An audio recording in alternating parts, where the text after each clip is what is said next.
Hallelujah, praise Lord. सभी जन आनंदित है? कितने जन आनंदित है? क्योंकि आनंद में ही क्या है? भरपूरी है। परमेश्वर चाहता है कि हमारे पास क्या हो? आनंद की भरपूरी हो। परमेश्वर चाहता है हर चीज की भरपूरी हो। हालेलुया। जितने जन परमेश्वर के वचन को सुनते हैं, फॉलो करते हैं, इस चैनल को देखते हैं और शेयर करते हैं, परमेश्वर सबको आशीष दे।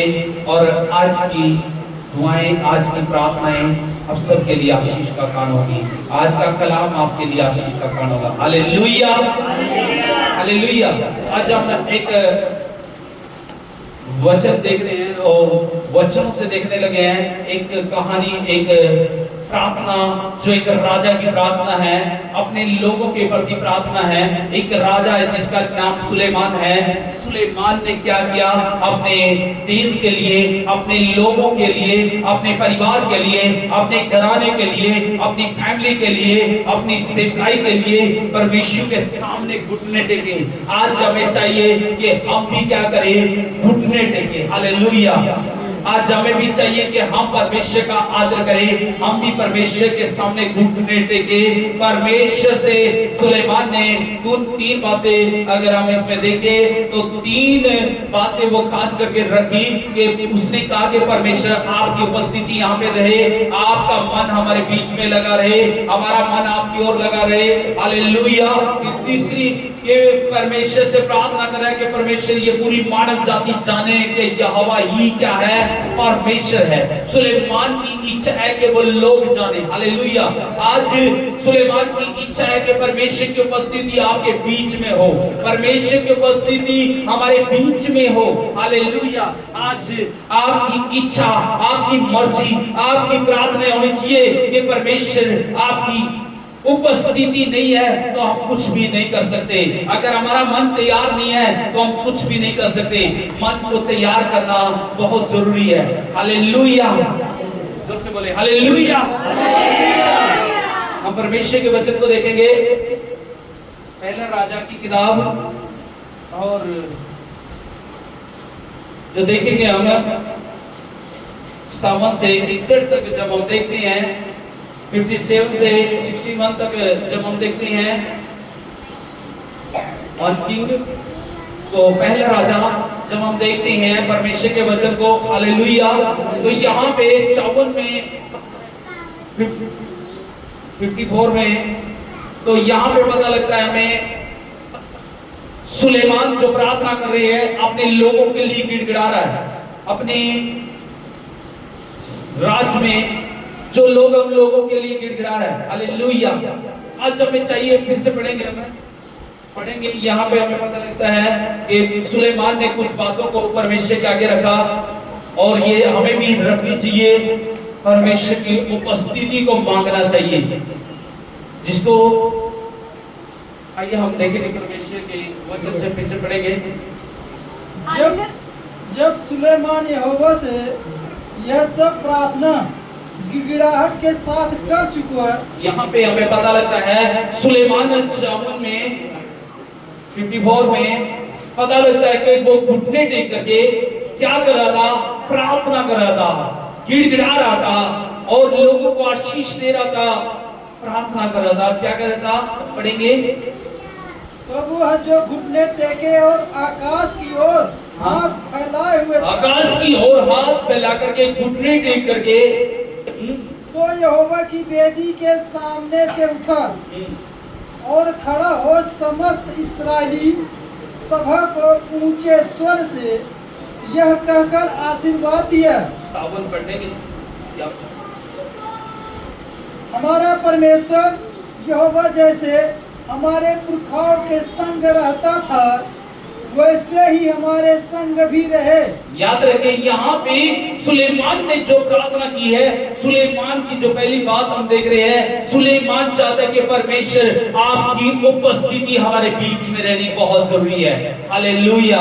परमेश्वर की उपस्थिति अगर आपके बीच में नहीं है तो कुछ भी नहीं है। आपके जीवन में शांति नहीं होगी, आपके परिवार में बरकतें नहीं होगी। इसलिए सुलेमान चाहता है कि परमेश्वर, हम आपके बगैर कुछ भी नहीं है, आपके बगैर जीरो है। आपकी उपस्थिति जैसे तू सुलेमान बताता है, सुलेमान कहता है जैसा तू मूसा के समय में रहा, हमारे पुरखाओं के साथ रहा है, हमारे लोगों के साथ रहा है, वैसे ही परमेश्वर मैं चाहता हूं कि आपकी उपस्थिति हमारे बीच में रहे। कभी भी आप हमसे दूर ना रहे, कभी भी हमसे दूर ना जाना। आपकी उपस्थिति के बगैर हम जीत नहीं सकते हैं। इतना बड़ा राज को मैं कैसे चलाऊंगा, इतनी जैसी बड़ी प्रजा को कैसे संभालूंगा, इतने सारे लोगों को कैसे शिक्षा दूंगा, अगर आप हमारे साथ चलेंगे। अगर आप, सुलेमान बताता है कि पुरखाओं के साथ जब परमेश्वर की उपस्थिति थी, तो याद रखे वो लोग, मूसा ने इतनी युद्ध लड़े, यहोशू ने युद्ध लड़े, क्योंकि परमेश्वर के साथ था, परमेश्वर की उपस्थिति उनके साथ थी, वो कभी भी हारे नहीं है। हालेलुया। आज अगर आप भी ऐसी प्रार्थना कर रहे हैं, सुलेमान भी इसीलिए प्रार्थना कर रहा है कि परमेश्वर अगर आपकी उपस्थिति नहीं है तो हम जीत नहीं सकते हैं। आज बीमारियों से हम जीत नहीं सकते हैं, रोगों पर विजय नहीं पा सकते हैं, तकलीफों पर विजय नहीं पा सकते हैं। जब परमेश्वर की उपस्थिति होगी तो परमेश्वर चाहता है कि आप वहां पे बड़े बड़े कामों को देखेंगे। हालेलुया। इसलिए सुलेमान की इच्छा है पहली बात कि आपकी उपस्थिति के बगैर अब कुछ भी नहीं है। आपकी उपस्थिति जहां पे है वहां पे स्वतंत्रता है, वहां पे आजादी है। हालेलुया। इसलिए परमेश्वर आपकी उपस्थिति हमें चाहिए। हालेलुया। आज आपके जीवन में भी वही प्रार्थना घुटने टेक करके अपने हाथों को उठा करके होनी चाहिए कि परमेश्वर मेरे परिवार में आपकी उपस्थिति चाहिए, मेरी नौकरी में आपकी उपस्थिति चाहिए, मेरे घर में आपकी उपस्थिति, आपकी फैमिली में परमेश्वर की उपस्थिति होगी तो आपका जीवन वो आनंद का, वो जय का जीवन होगा, वो खुशी का जीवन होगा। हालेलुया। वो आपकी खुशी को, आपकी बरकत को शैतान छीन नहीं पाएगा, क्योंकि आपके बीच में परमेश्वर नजर आएगा। हालेलुया। जहां पे परमेश्वर है, बाइबल में लिखा वहां पे स्वतंत्रता है, वहां पे आजादी है। आपकी आशीषों को कोई छीन नहीं पाएगा, आपकी बरकतों को कोई छीन नहीं पाएगा, आपकी आशीषों की तरफ कोई देखने भी नहीं, विरोधी शत्रु देखने भी नहीं पाएगा। हालेलुया। इसलिए सुलेमान ने 57 में हम देख रहे हैं, 57 में बोल रहा है वो कि परमेश्वर की आपकी उपस्थिति हमारे बीच में बनी रही। क्या लिखा है?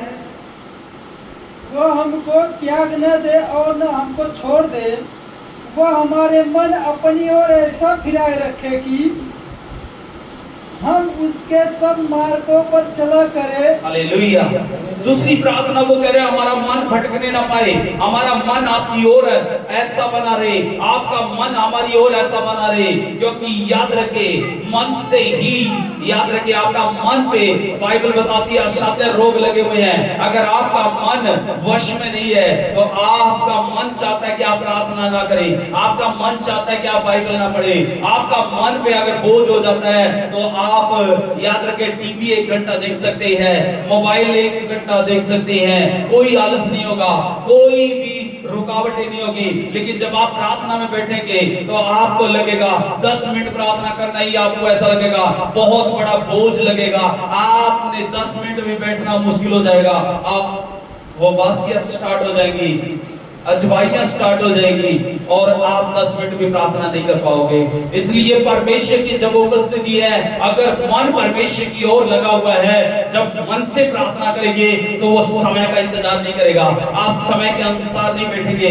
क्योंकि यीशु मसीह बताता है कि पहला सा प्रेम तुमने क्या कर दिया है, छोड़ दिया है। पहले जब हम प्रार्थना करते थे, पहले जब परमेश्वर की उपस्थिति में आते थे, समय को नहीं देखते थे, टाइम को नहीं देखते थे, कितनी देर प्रार्थना करनी है, कितनी देर बाइबल पढ़नी है। जब आपका मन परमेश्वर की ओर लगा रहेगा तो आपको आनंद आएगा। हालेलुया। आपको बड़ा आनंद आएगा, आपको फिर आप समय देखने की जरूरत नहीं पड़ेगी। हालेलुया। इसलिए मन के ऊपर असाध्य रोग लगा रखे हैं, बहुत सारे रोग लगे हुए हैं, इसलिए आपका मन आपको तैयार होने नहीं देता, आपका मन परमेश्वर की ओर लगने नहीं देता शैतान। इसलिए मन के ऊपर बोझ ना आने दे। आपका मन किसकी किसकी ओर लगा रहना चाहिए? परमेश्वर की ओर। हालेलुया। जब मन लगा होगा तो परमेश्वर का वचन बताता है टूटे हुए मन के लोग, टूटे हुए हृदय के लोगों की प्रार्थना परमेश्वर के ग्रहण योग्य होती है। हालेलुया। जब आपका मन टूट जाएगा, जब आपके आंसू गिरेंगे, जब आप रोएंगे, जब आप गिड़गिड़ाएंगे, जब आप प्रार्थना करेंगे तो परमेश्वर सुन लेगा। हालेलुया।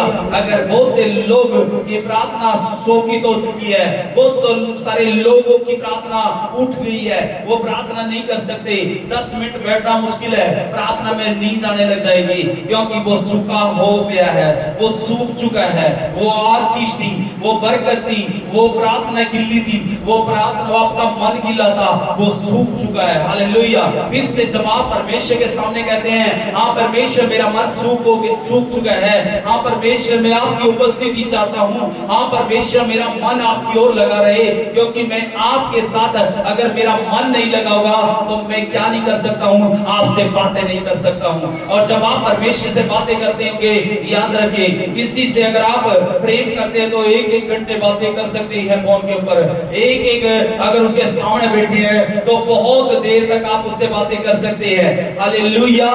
जब आप की का प्रेम है उसके साथ तो बहुत